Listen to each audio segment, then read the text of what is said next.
नमस्कार। आप सभी का बहुत बहुत स्वागत है आप सभी के अपने करंट हेवन के यूट्यूब चैनल पर। आप सभी को ज्ञात होगा कि मैं सुपर टेट का जो सिलेबस है बिल्कुल उसको गहनता से अध्ययन आपको यहाँ पे करवा रहा हूँ। वो भी सुपर टेट का जो सबसे बड़ा सबसे वास्ट एरिया है उस चीज़ को मैं कवर करा रहा हूँ। यानी कि आपके जो सामाजिक अध्ययन वाले पोर्शन हैं जिसमें कि आपके एक तरह से पूरा भारत का भूगोल और विश्व का भूगोल और प्लस इतिहास, इकोनॉमिक्स, इसके बाद जनरल जीके और प्लस आपका करंट अफेयर, यह वाला पोर्शन इस वाले क्लास में डेली 7 बजे से कराया जाता है।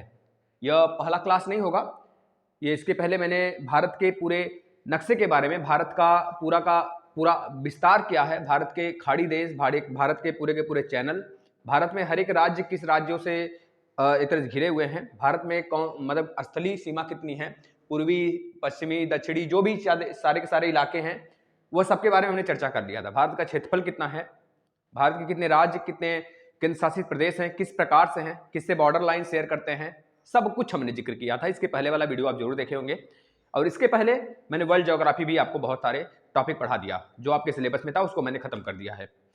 यह लगभग कम से कम कह लीजिए कि 10वां या फिर 11वां वीडियो होगा, है ना। तो इस क्रम से हम चलेंगे, मात्र 2 महीने तक हम पूरा का पूरा हिस्ट्री को भी समापन कर देंगे टॉपिक वाइज छोटे छोटे में।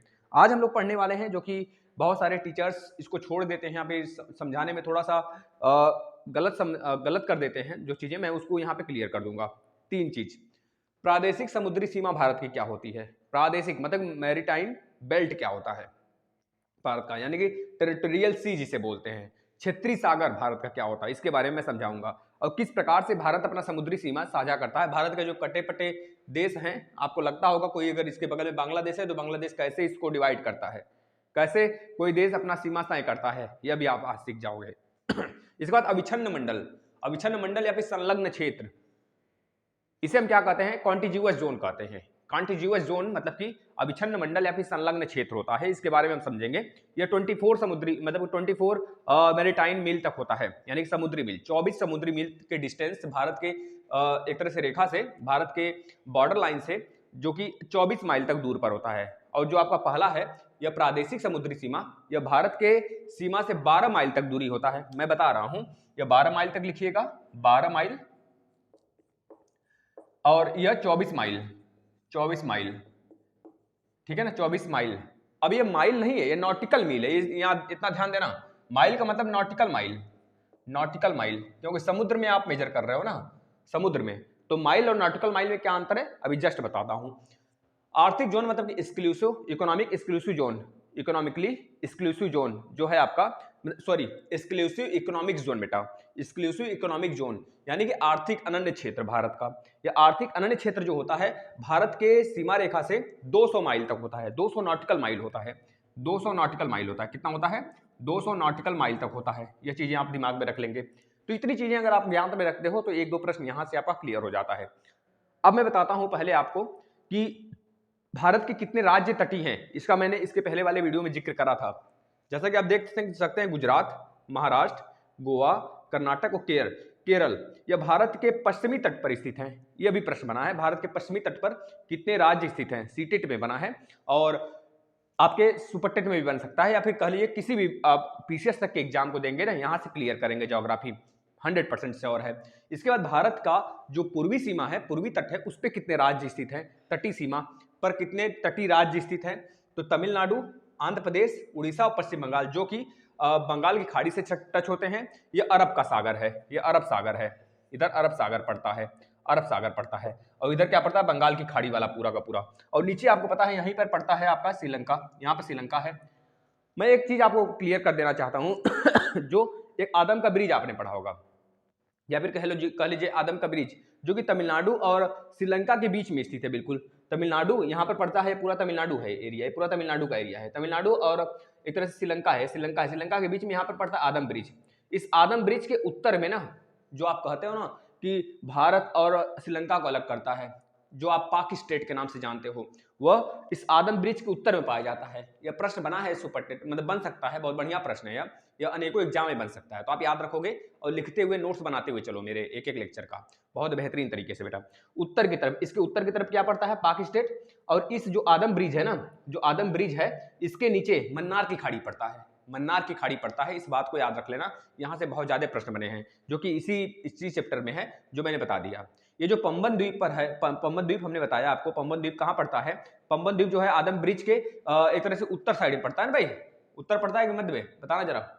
मैंने क्या बताया, जो आदम ब्रिज है उत्तर में पड़ता है ना, तो एक मिनट, सही है ना भाई, यही तो बताया, सॉरी, आदम ब्रिज के उत्तर में, ये जो आदम ब्रिज है इसके उत्तर में पाक स्टेट, तो इसी आदम ब्रिज पर ही ना बेटा, आदम ब्रिज पर रामेश्वरम द्वीप स्थित है। ये चीजें ध्यान में रखना, जो राम या फिर कह लो जो आपका ये आदम ब्रिज है ना, वह रामेश्वरम द्वीप पर स्थित है, ये चीजें कह लीजिए। और इसके उत्तर में पाक स्टेट, और इसके दक्षिण में क्या है आपका, दक्षिण में क्या हमने बताया आपकी, दक्षिण में क्या बताया आपका, मन्नार की खाड़ी। पाक स्टेट, पाक की खाड़ी ऊपर और मन्नार की खाड़ी नीचे पंबन द्वीप के, ये चीजें दिमाग में रख लेना, दोनों की दोनों आपके श्रीलंका और भारत को एक तरह से टच करते हैं बेटा। और एक चीज और याद रखना, भारत का सबसे बड़ा समुद्री सीमा वाला राज्य कौन है, तो गुजरात बताएंगे। यह लगभग 1214.7 किलोमीटर बॉर्डर शेयर करता है। इसके बाद दूसरे नंबर पर हमने कल बताया था आंध्र प्रदेश, जो कितना शेयर करता है, 973 किलोमीटर शेयर करता है बेटा। इसके बाद तीसरे नंबर पर तमिलनाडु, 906 किलोमीटर बॉर्डर शेयर करता है बेटा। इसके बाद आप महाराष्ट्र को बता सकते हो, वैसे मैं तो सारे गिना सकता हूं आपको। महाराष्ट्र का लगभग 600 बेटा, लगभग 600 लगभग 73 कह लो, 673 नहीं 652.6 किलोमीटर के आसपास में। और गोवा सबसे छोटा बेटा, गोवा, मैं पूरे राज्यों की सिर्फ बात कर रहा हूं, मैं अभी उसकी बात नहीं कर रहा हूं जो आपके केंद्र शासित प्रदेश हैं। केंद्र शासित प्रदेश में सबसे ज्यादा जो बॉर्डर शेयर करता है ना, वो यहाँ पर स्थित है आपका अंडमान निकोबार, वह लगभग 1962 किलोमीटर शेयर करता है। अगर सबको मिला दूं तो 7516 किलोमीटर आ जाएगा बेटा, समझ रहे हो ना। नहीं तो केवल मुख्य भूमि को लेकर चलूं तो लगभग 6100 के आसपास में किलोमीटर आएगा, ये मैंने कल जिक्र कर लिया था। अब आ जाता हूं भारत की सीमा रेखा कैसे डिजाइन किया जाता है, उसके बाद इन सब के बारे में समझाता हूं। दिमाग से समझिएगा, मतलब इसको नोट करते हुए चलिएगा बेटा, दिमाग खोल के रखो। अब देखो, जैसे कि भारत का कटापटा क्षेत्र है, यहाँ पर कटापटा, क्योंकि बहुत सारी नदियां आती हैं, नदियों वाले वीडियो में पढ़ेंगे, क्रम से पढ़ रहे हैं हम लोग, तो बहुत सारी नदियां ऐसे आती हैं, तो इस भाग को भारत के पश्चिमी सीमा में, मतलब बहुत सारी नदी आती हैं, जैसे कि नर्मदा नदी हो गया, माही नदी हो गया, जैसे कि आपका ताप्ती नदी हो गई, जैसे साबरमती नदी हो गया, जैसे सिंधु नदी हो गई, तो ये सारी नदियां पश्चिम की तरफ गिरती, सॉरी हाँ सही है ना, पश्चिम पूरा उधर पश्चिम इधर, पश्चिम की तरफ अरब सागर में गिरती हैं, तो इन सारे तट को काट पीट देती हैं, है ना, काट पीट देती हैं। तो भारत का जो प्रादेशिक सीमा है ना, ये कटा पिटा है, इधर बिल्कुल सीधा नहीं है। आधार लाइन भारत का जो है, ये आधार लाइन है, तो ये कटा पिटा है, क्योंकि इधर बहुत सारी नदियां, इधर की अपेक्षा तो इधर बहुत, मतलब कि 10-20 गुना नदी इधर बहती है, बहुत सारी नदियां कह लो, गोदावरी, गंगा, है ना बेटा, गंगा, महानदी, है ना, इसके बाद नर्मदा, मतलब बहुत सारी नदियां इधर बहती हैं, है ना, तो कृष्णा, तो ये सारी नदियां इधर क्या है, इधर की क्षेत्र को भी काट देती हैं, तो बहुत कटा पिटा क्षेत्र है हमारा, पहाड़ी इलाका था लेकिन उसको काट पीट दी है नदियां सारी। तो इस तरह से हमने यहाँ पर एक रेखा खींच देते हैं, यहाँ पर इस प्रकार से एक रेखा खींचते हैं, जिससे कि हम भारत की सीमा रेखा को एक सीधी लाइन में बना सकें। देखिए इस प्रकार से एक रेखा खींच देते हैं। भारत का यह हो गया हमारा समुद्री लाइन, ठीक है, यह चीजें होगी समुद्री लाइन। अब समुद्र में चलने के लिए, जैसे आप दौड़ निकालते हो किसी भी देखते हो ना, मतलब सेना वगैरह का जो दौड़ होता है उसमें मील होता है, कितने मील तक दौड़ना है, 1 मील तक, 1 माइल का मतलब 1.6 किलोमीटर होता है, 1.6 से थोड़ा सा कम होता है, लगभग 1.6 1600 किलोमीटर होता है, सॉरी 1600 मीटर बेटा, किलोमीटर नहीं, 1600 मीटर होता है 1 माइल का मतलब। लेकिन यही नॉटिकल मील का मतलब होता है 1.8 मीटर, कितना होता है 1.8 मीटर, मतलब कि 1.8 किलोमीटर, मतलब 1800 मीटर या कह लीजिए, और 1600 मीटर का मतलब कि जमीनी स्तर पर, ये चीजें दिमाग में रख लेना है आपको। अब देखिए यह समुद्री रेखा हो गया भारत का, मतलब कि भारत का एक तरह से क्या हो गया, यह भारत की सीमा रेखा हो गई।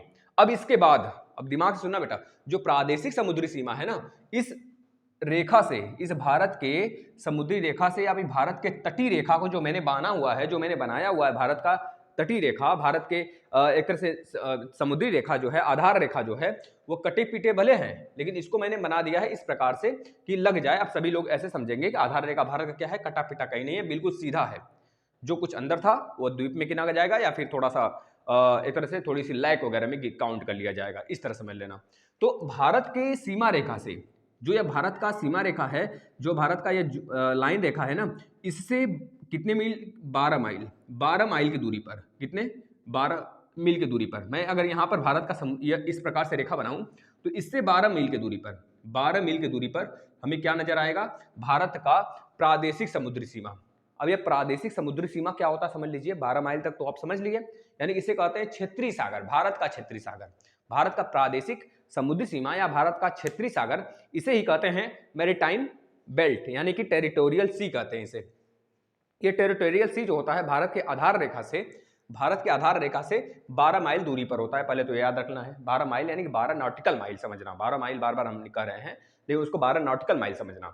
12 समुद्री नॉटिकल मील दूरी पर होता है ना, तक होता है पूरा का पूरा। इस क्षेत्र में क्या क्या भारत कर सकता है, इस क्षेत्र का उपयोग क्या है, यह पूरी तरीके से भारत का ही होता है। इसमें पूर्ण तरीके से संपूर्ण अधिकार होता है भारत का। अब इस आधार रेखा जो टेढ़े मेढ़े है ना, ये मत समझना कि इसको मिलाने वाली जो लाइन है वहां से लिया जा रहा है, टेढ़े मेढ़े से नहीं लिया जा रहा है। जो मिलाने वाली सारी लाइन है ना टेढ़ी मेढ़ी, यहां से लिया जा रहा है। तो 12 माइल दूरी पर हमारा क्या मिलेगा, यह 12 माइल तक हमारे पूरे भारत का अधिकार होता है। अब इसमें भारत क्या क्या कर सकता है, भारत का इसमें कह लीजिए आंतरिक जल जितने होते हैं उस पर वह चाहे अपना पूर्ण अधिकार रखता है ना। यहाँ पर कोई ऐसा नहीं कर सकता कि ये मेरा है वह आपका है या पे, यह सारी चीजें भारत का संपूर्ण अधिकार होता है। उसमें भारत चाहे जो करे, मछली पकड़ने के लिए मछुआरों को भेजे, चाहे उसमें वैज्ञानिक खुद मतलब कुछ भी करे भारत, सिर्फ मतलब कि कुछ भी कर सकता है, भारत के क्षेत्राधिकार में आता है। भारत का सीधा दिल्ली से शासन वहां पे होगा। तो ये चीजें दिमाग में रखना। अब इसके बाद दूसरी चीज है बेटा अविच्छिन्न मंडल या फिर संलग्न क्षेत्र। मोस्ट इंपॉर्टेंट है, यह पूछा जाता है। 24 माइल 24 नॉटिकल माइल याद रखना, 24 नॉटिकल माइल 24 में गुणा कर देना 1800 मीटर का, इतने किलोमीटर तक हम समझ रहे हैं, इतने मीटर तक भारत का मतलब इतने किलोमीटर तक पूरा भारत का अधिकार होता है, 24 नॉटिकल माइल तक। अब भारत का इसमें अधिकार होता है, उस क्षेत्र को क्या कहते हैं, इसके बाद वाले क्षेत्र को, इसे इसके बाद वाला, यहां से भारत के समुद्र मतलब एक तरह से बेस से 24 तक, 24 माइल, यहां से मत समझ जाना, भारत के बेस से 24 माइल तक जो अधिकार होता है उसको किस जोन के नाम से जानते हैं, अविच्छिन्न मंडल या फिर हम कहते हैं संलग्न क्षेत्र, है ना, संलग्न से, या फिर इसे कॉन्टिग्यूअस जोन कहते हैं, कॉन्टिग्यूअस जोन के नाम से इसे जानते हैं, कॉन्टिग्यूअस जोन। ठीक है, इस जोन में पहले याद रखना कितने माइल तक होता है, 24 समुद्री माइल तक होता है, नॉटिकल माइल तक यानी। इसके बाद इस क्षेत्र में क्या क्या भारत कर सकता है, भारत के अधिकार क्या होते हैं, साफ सफाई का अधिकार होता है भारत को, एक तरह साफ सफाई करना चाहिए इसमें। उसके बाद सीमा शुल्क वसूल सकता है, कोई नाव है, कोई बहुत बड़ी जहाज है आकर फंस गई है, कैसे फंस गई, कहाँ पे जा रही है, कोई गलती से घुस गया किसी देश का जहाज बिना इजाजत के, तो उससे सीमा शुल्क वसूल सकता है। या फिर किसी देश में ले जाना, जैसे हमको ले जाना है मान लीजिए यहाँ से चाइना में ले जाना है, तो चाइना हमेशा भारत से सोचता है कि मैं इसके क्षेत्र में, इसके हम अविच्छिन्न मंडल से दूर जाऊं, इसके अविच्छिन्न मंडल में हमें ना पढ़ना पड़े, नहीं तो फिर हमें क्या करना पड़ेगा भाई, पैसे देने पड़ेंगे इसे, है ना, समझ रहे हो ना, उसका एक तरह से हमें एक तरह सीमा शुल्क देना पड़ेगा, ये समझ लीजिए, वसूली देनी पड़ेगी, भारत वसूलेगा, मतलब एक तरह से वित्तीय अधिकार पूरा का पूरा भारत का होता है। यहां से कुछ भी करो आप भारत को पैसे देकर जाओगे। तो इस वजह से चाहता है कि मैं बहुत बड़े रूप में देखते हो कि इधर से आता है पूरा नीचे से होकर जाना चाहता है ना। और इस पूरे इलाके में हिंद महासागर में वो एक प्रकार से कह लीजिए मोती की माला का एक आकृति बना दिया है, अपना अधिकार, जैसे कि श्रीलंका में हम्बन टोटा है वो खरीद लिया है ना, समझ रहे हो ना। इस प्रकार से मालदीव है नीचे, मालदीव को भी बहुत सारे द्वीपों से घेर रखा है। इस प्रकार से बांग्लादेश में भी चटगांव तो भारत का है, मतलब इस तरह से बांग्लादेश में भी बहुत सारे द्वीपों को, म्यांमार में, इस तरह से भारत को पूरा घेर रखा है, ईरान में, पाकिस्तान में, समझ रहे हो, इस तरह से भारत को पूरा घेर दिया है मोती की माला की तरफ। चाहता है कि मैं भारत को अगर घेर दूंगा तो मेरा भी इस समुद्री अधिकार में भारत के बराबर ताकत हो जाए, लेकिन अभी कोई पैदा नहीं हुआ है कि इस तरह से बोल दे कि मैं भारत से ज्यादा ताकत रखता हूं हिंद महासागर में। भाई इतना बड़ा क्षेत्र है, कहां से जाओगे, खोज कर मारा जाएगा भैया, है ना। इस वजह से भारत से कोई पंगा नहीं लेता इस इलाके में, समझ रहे हो ना। और चाइना हमेशा परेशान रहता है इंडिया से, यह चीजें दिमाग में रख लेना। 24 माइल तक भारत का, एक नॉटिकल माइल तक भारत का अधिकार होगा, और भारत उसमें सीमा शुल्क का वसूली कर सकता है, सीमा शुल्क ले सकता है, कोई भी वसूली कर सकता है, साफ सफाई कर सकता है, कोई पूरी की पूरी वित्तीय अधिकार भारत का होता है। अब आ जाते हैं आर्थिक क्षेत्र या फिर इसे कह दीजिए EEZ, exclusive economic zone, exclusive economic zone, यानी कि ये 200 माइल तक होता है, 200 नॉटिकल माइल तक होता है भारत के समुद्री रेखा से, तटीय रेखा से, भारत के तटीय रेखा जो होती है उससे, बेस लाइन से कितने माइल तक होता है, 200 माइल तक, 200 माइल तक।